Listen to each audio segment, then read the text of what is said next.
Welcome to the Foresight Health Roundup podcast, Foresight Health's podcast series for healthcare revolutionaries. Outcomes matter, customers count, and value rules.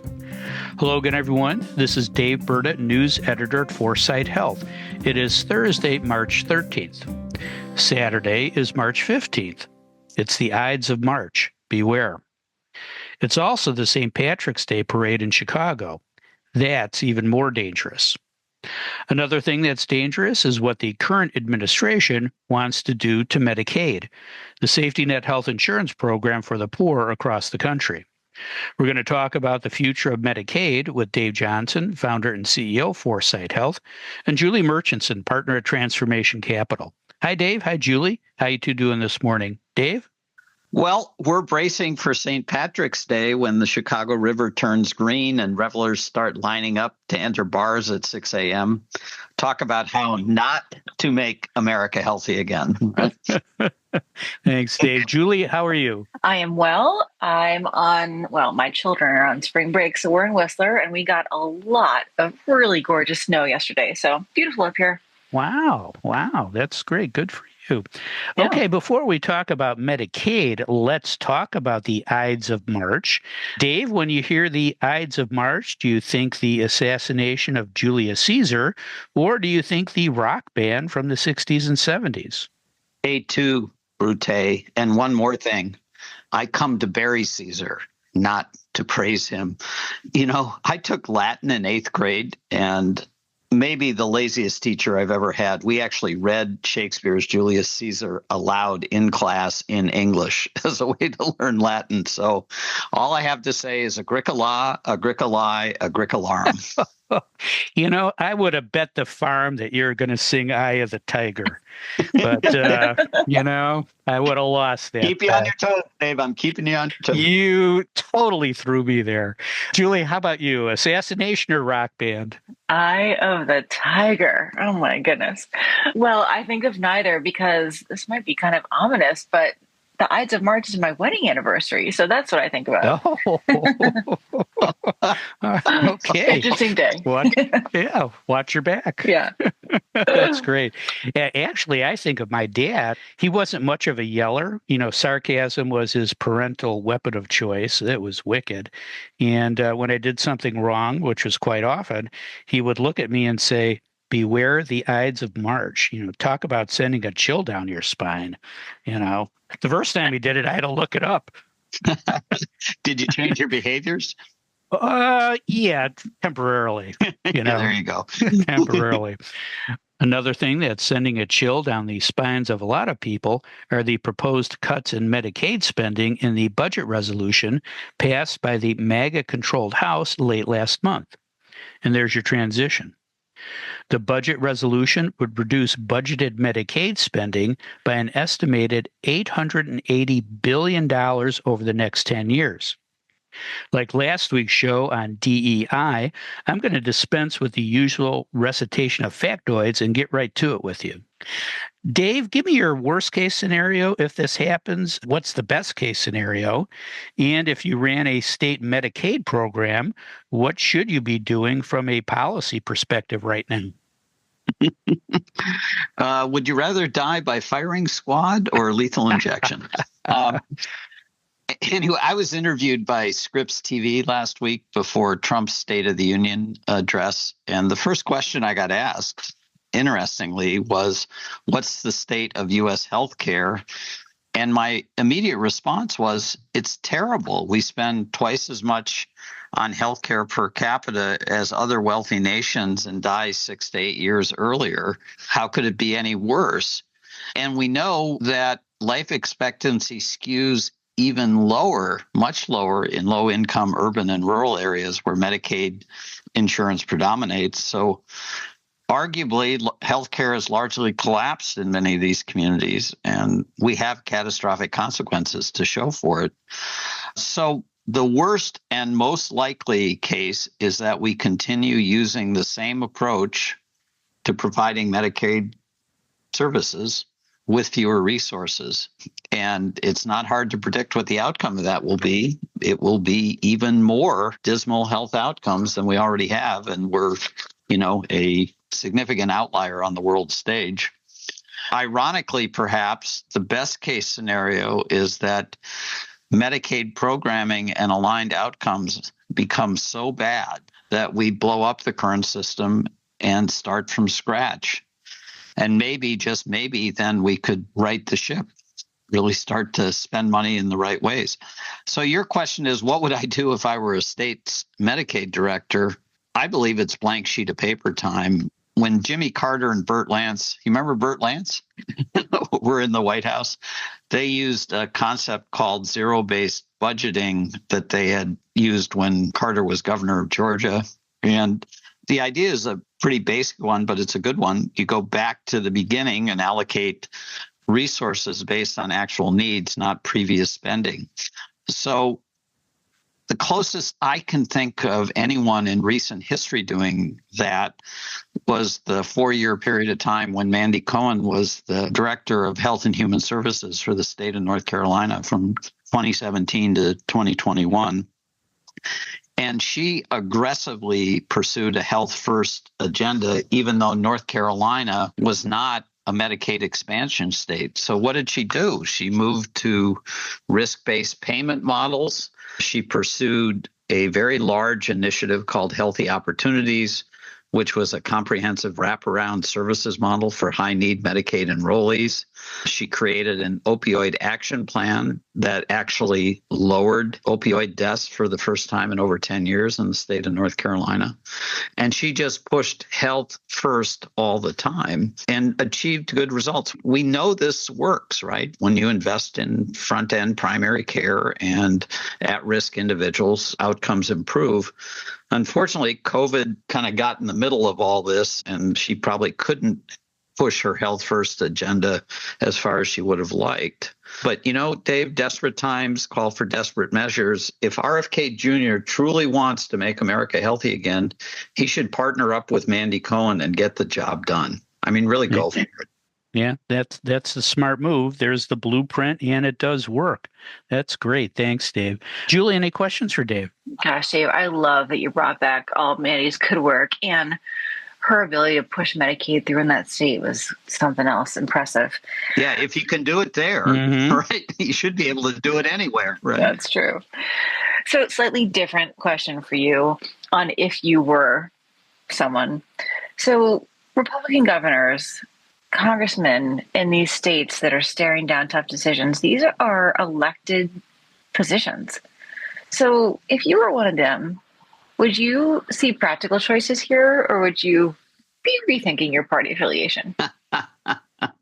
Well, do you remember we were talking 70s music, or maybe this is 60s music, but do you remember that Simon and Garfunkel song, If I Could? You know, I'd rather be a hammer than a nail. Oh, right. Yeah. Yeah. I'd much rather be a governor than in Congress. Republican Congress just look like tools right now. But if I were a governor, a Republican governor, I don't think I'd change a party affiliation. In fact, I'd do this if I were a Democratic governor, too. I would have a now, near, and far approach to making my state the healthiest state in the country. So what would I do now? First, I would announce that as my primary policy goal. I want pick your state to become the healthiest state in the country. I'd invite in Gates Foundation, Commonwealth, MacArthur, whoever, to define what that means. I'd challenge other governors to do exactly the same thing. And then I'd start 2 blue ribbon task forces. The first one would be to look at all of the state's education programs for healthcare professionals and break them down, redo them from scratch. So get better balance between health and healthcare. So that means nutrition and wraparound services and all of that type of thing, interdisciplinary coordination, interprofessional coordination, look at health, just like a zero-based budgeting, look at health education like a blank sheet of paper and redo the whole thing. We're still training doctors the way we did in the 1920s. Dumbest thing you could do. So start from scratch there. The other blue ribbon task force I would do would be on regulation. And rather than continue to hold my state hostage to the medical protectionism that we've built into regulation, I would tear it all down and try to become the state that's the friendliest to medical professionals that want to cross state lines, practice at the top of their license, to really get on board with this idea of how do we create the healthiest state in the country. And then near term, and this is probably the biggest one, and this is something the Trump administration wants to do, I would negotiate the mother of all waivers with the Trump administration that would allow me to balance resource provision between health activities and healthcare activities. Right now, it's drastically overweighted toward healthcare, and really do what Mandy tried to do, but do it on steroids in terms of pushing risk-based payment models that fully integrate care and pursue whole person health. And then far long term, every business, every church, every school, every community organization, everyone I talk to, I ask the question, what are you doing to make our state the healthiest in the country? And I just wouldn't shut up. I wouldn't sleep. That's what I'd be doing. I'd be going door to door to push this agenda because, as I said last week, we're right now, if you look at kind of diabetes and prediabetes, we're about half healthy and half sick in this country, and we cannot endure that way. So our leaders need to step up and take on the challenge. Yeah, go big or go home, right? That's what they say. Thanks, Dave. Julie, it's your turn. Describe your best case and worst case scenarios if this happens in terms of Medicaid spending. And what should the market be doing right now to respond? Are there opportunities amongst the chaos and unknowns, just like you said last week with DEI? Well, I'm still kind of blown away by Dave's answer to my question. It's the craziest thing. We have lawmakers fighting over details they truly don't understand. And obviously, like the most hiding behind the fact that Medicaid's not in the bill. But here we have Dave offering solutions when, a bunch of the Dems there are jumping all over this without offering anything productive or compromises or anything. I mean, Dave, we should put you in Congress. That's all I'm going to say. Right. I'd vote for you. For sure. Colossal math problem, no doubt about it. And I think Medicaid, as everyone is screaming from the hills, likely to take a 10% or more haircut, which will affect millions of people. But it's lunacy to see how, different Republicans, Dems, and associations are responding to this. Did you guys see the fact that the AMA and the Association for Nursing Homes, which were both really supportive in 2017, were silent on this because they're trying to roll back previous decisions for their own constituency? I mean, it's lunacy. Guild mentality. Yeah. Holy short-termism. So I was struck by a couple of things here. Americans don't want this. The Kaiser Family Foundation found that fewer than 17 Americans want to see Medicaid funding decreased. 82% think it should either increase or be kept the same. So back to your answer on being a congressman, Dave, this is not what Americans want. This power is crazy. But, I look at this, I don't really have the best case scenario, Dave, just to be clear with you, but of course, I'd love to see all this come out of non-healthcare spending, but the fact that the Energy and Commerce Committee would still be short $600 billion if they cut everything non-healthcare, we're headed down a bad road here. And what I'd really love to see us do is try to actually drive policy with data. What if we actually took our time to quantify the fraud, waste, and abuse estimates so we could really understand whether there's 880 billion of that in there? Why don't we approach this with more rigor? Best case, early AI-driven Christmas present of 880 billion in fraud findings. That'd be so great. But, I'm not very bullish. Worst case, we know that the slashing that is threatened is going to have massive consequences on rural Hispanic communities, hospitals and nursing homes that are already struggling to keep their doors open. And I found an article in, of all places, Teen Vogue. Who knew that was still a publication? But this article highlighted that Medicaid cuts would disproportionately affect access to reproductive health care and contraception, of course, for over 13 million women of reproductive age, particularly, of course, women of color. And, these services are critical, Dave, to your point, to economic stability and reducing, already massive inequalities. So, the worst case, I think it's a lot worse when you start to peel back the onion. But the private market can do a lot, maybe. As I said before, private markets to a certain extent can fill service gaps, but they are really dependent on either being paid for their services or being reimbursed in the case of care services. But a lot of companies can focus on cost-effective, scalable, innovative solutions we talk about here all the time that could actually make a difference, and certainly I know would be incorporated if we followed Dave's path of, kind of breaking and rebuilding. You could see insurance products, private insurance products and supplemental coverage that kind of fill the gap here. It's a hard product to sell. It's a tough product to price. You could see private markets step in. We certainly could use more telehealth and digital health, like virtual primary care and even AI-driven self-care to a certain extent.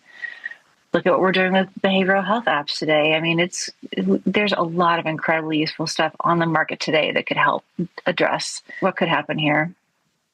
You could see, if we had leadership, Medicaid managed care plans and PBMs potentially partner with states to really offer cost-saving solutions. Maybe. You could see retail and community-based healthcare kind of step in with cash pay services. But as we're seeing right now, that kind of care that's been provided in retail settings has not worked as a business. So a lot of that's closed up. And I think pharmacies are still struggling to figure out their business model. And I'd love, Dave, to see, Mandy Cohen's solutions and value-based care and risk-based contracting get a boost here. That would be incredible if the country followed the way of North Carolina. And gosh, I'd be so happy for Mandy.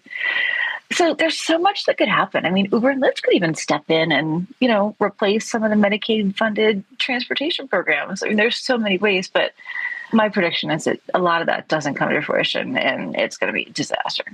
Yeah, I think the key word that you used was leadership, right? And I think that's that's what's missing in this entire equation. Thanks, Julie. Dave, any questions for Julie?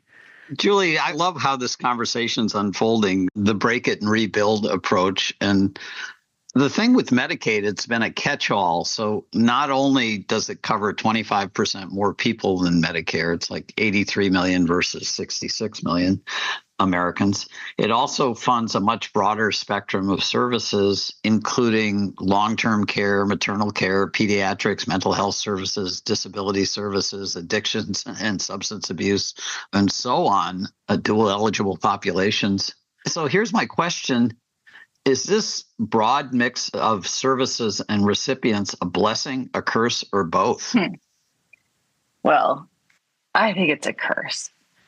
Because your average American doesn't understand all the detail you just shared about who's on Medicaid. Yeah. I mean, mental health and substance abuse couldn't be a larger headline over the last couple of years, and your average American doesn't understand the impact on that area as it relates to these Medicaid cuts. There's no way. Medicaid covers disabilities. You said that impacts a ton of veterans. A bunch of Republicans in there.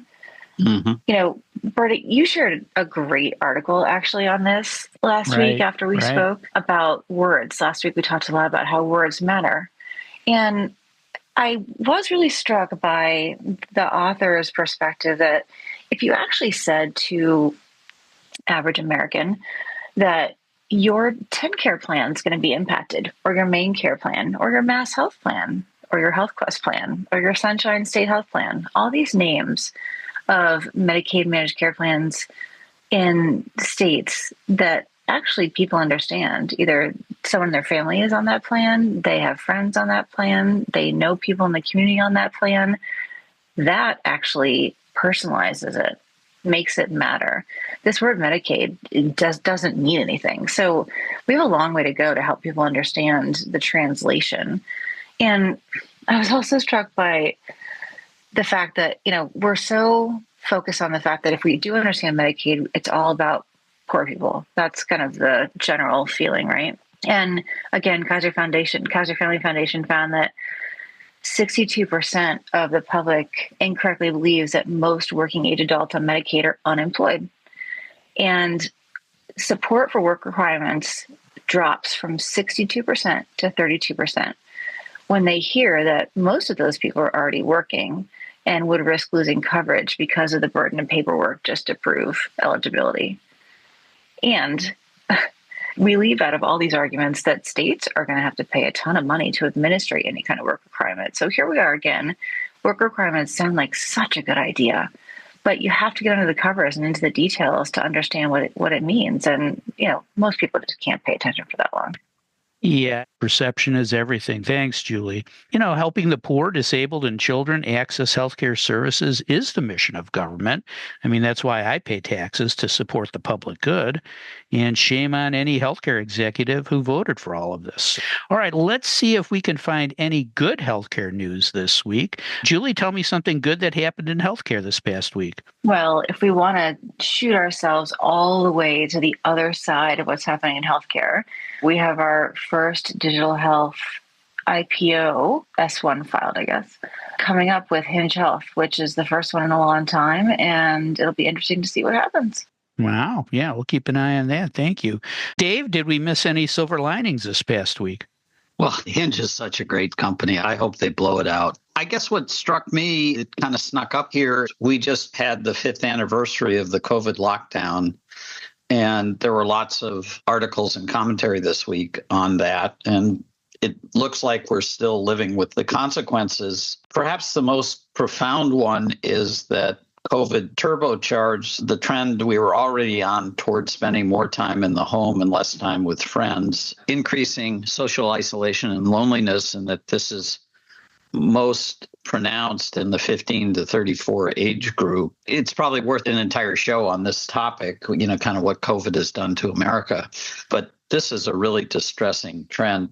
We've got kind of a snarky coaster downstairs, which has a woman with a sly look saying, I used to sneak out of my house to go to parties. Now I sneak out of parties to go to my house. And wow, that's hilarious. I think that's the reality for a lot of people. We're just spending a lot more time at home with ourselves, and it's eroding social capital, which we need more than ever. That is a great topic for next week's show. So you guys start thinking about that. 5 years after COVID. Good and bad. All right. That's your assignment for next week. I just love that quote. Great Yes, sir. Great topic. Thanks, Dave, and thanks, Julie. That is all the time we have for today.